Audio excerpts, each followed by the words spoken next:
bulletin sur Fraternité FM. Madame, monsieur, bonjour, bienvenue dans ce bulletin d'information dans les titres de ce 20h deuil dans le monde artistique de Parakou.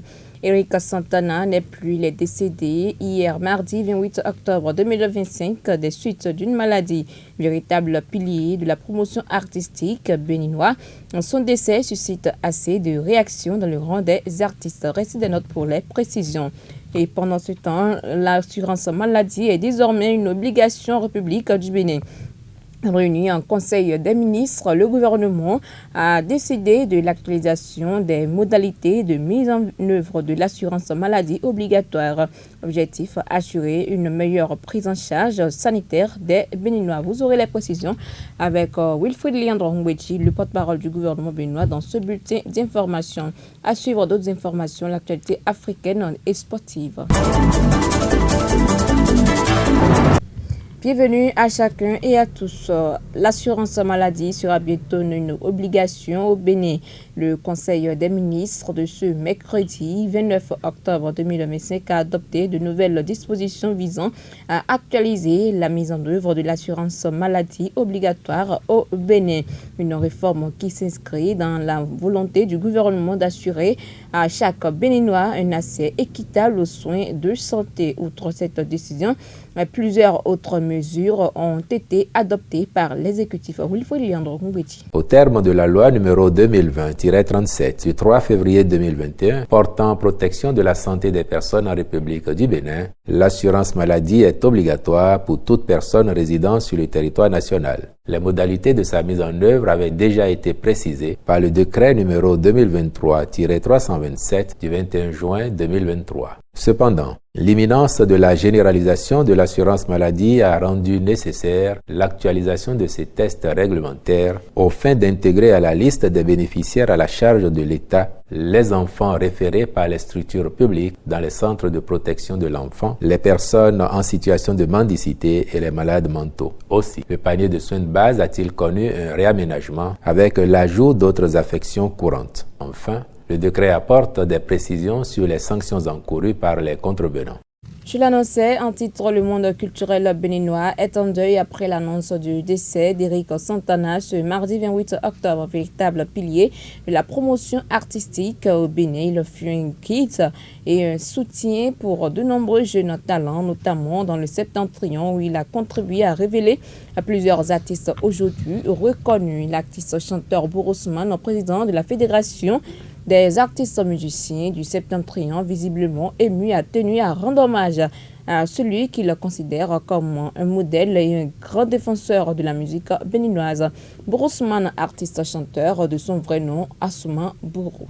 La nouvelle du décès de notre maestro Eric Santana m'est parvenue hier dans la journée où j'ai été contacté depuis Cotonou, juste après son décès au Sénassu. Et je vous jure que cette nouvelle m'a vraiment mis hors de moi. Je suis triste depuis hier car les souvenirs de l'homme me traversent l'esprit depuis cet instant. Eric Santana a été un grand promoteur culturel. Il est le premier à installer un studio d'enregistrement ici à Parakou. Il est le premier producteur de tous ceux-là que vous connaissez comme artistes ici dans le Septentrion. Il a produit de grandes œuvres qui ont fait de grands succès. Et la première fois que je mettais pied en studio, c'était chez lui. La première fois que j'ai vu comment un studio fonctionnait, c'était encore chez lui. Et mon premier son que j'ai sorti, c'était un son de campagne intitulé Wasoko Suwa Kirikou. C'était enregistré dans son studio. Et mon premier album normal, et ça va changer, a été enregistré également dans le studio Olo Atobiloba de Eric Santana.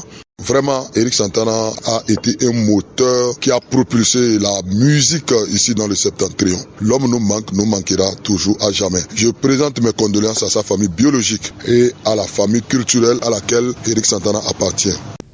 En plus bref à présent, avant de retrouver Anissé Dimadia du CEFIMA pour les informations internationales, le paquet spécial de la Cour spéciale des affaires foncières a placé en garde à vue l'ancien maire de la ville de Cotonou, Isidore Nyolonfou, ainsi Kabobo, Komlan, Degla, Martial, ancien directeur des affaires domaniales de la mairie. Cette interpellation s'inscrit dans une enquête portant sur plusieurs parcelles situées dans le quartier Agla attribué à la collectivité Hungé. D'après les informations, les investigations visent à déterminer les circonstances dans lesquelles certains documents administratifs auraient été établis ou modifiés, notamment à l'époque où Isidore Nyolofon dirigeait la municipalité de Cotonou. Ancien député et ex-ministre de la décentralisation Isidore Nyolofon a assuré la gestion de la mairie de Cotonou entre 2017 et 2020 à la suite de la révocation de Léadi Soglo.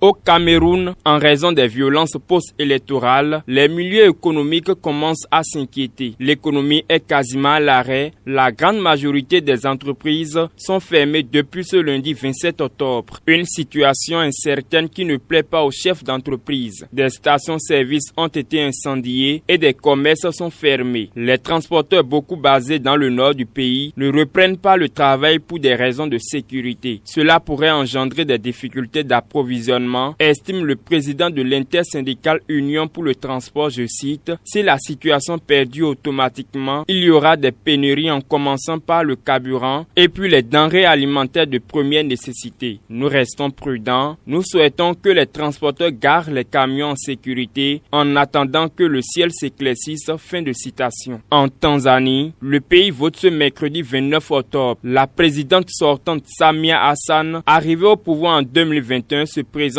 pour la première fois au suffrage national direct. Le scrutin intervient dans un contexte marqué par une forte présence sécuritaire des candidatures contestées et des tensions politiques, notamment à Zanzibar. Le discours de campagne de la présidente repose sur 3 axes: stabilité, continuité et unité. Elle promet de préserver l'ordre, de poursuivre les chantiers engagés, de maintenir la cohésion entre la Tanzanie continentale et l'archipel de Zanzibar. Pour la chef de l'État, l'enjeu est de transformer une succession constitutionnelle en 2021 en mandat personnel validé par les urnes.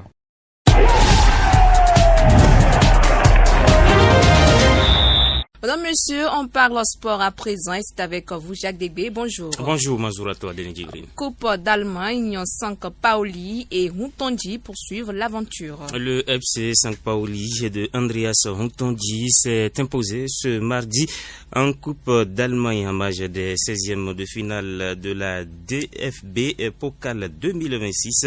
Le Gepa et ses partenaires ont dominé Offenheim, club de Bundesliga, à l'issue d'un match nul spectaculaire de 2 buts partout après prolongation.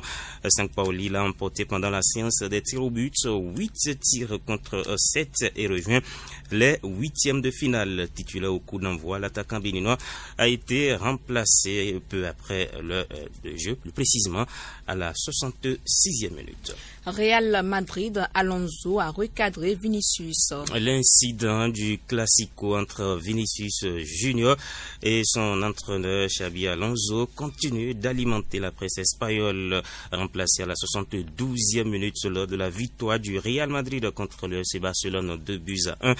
C'était dimanche en Liga. L'ailier brésilien a régaillé furieux le vestiaire avant de revenir s'asseoir sur le banc selon El Chiringuito. Le manager espagnol n'a pas laissé passer l'attitude de son joueur. Le technicien madrilène a demandé à un membre de son staff d'aller le chercher avec un message sans équivoque.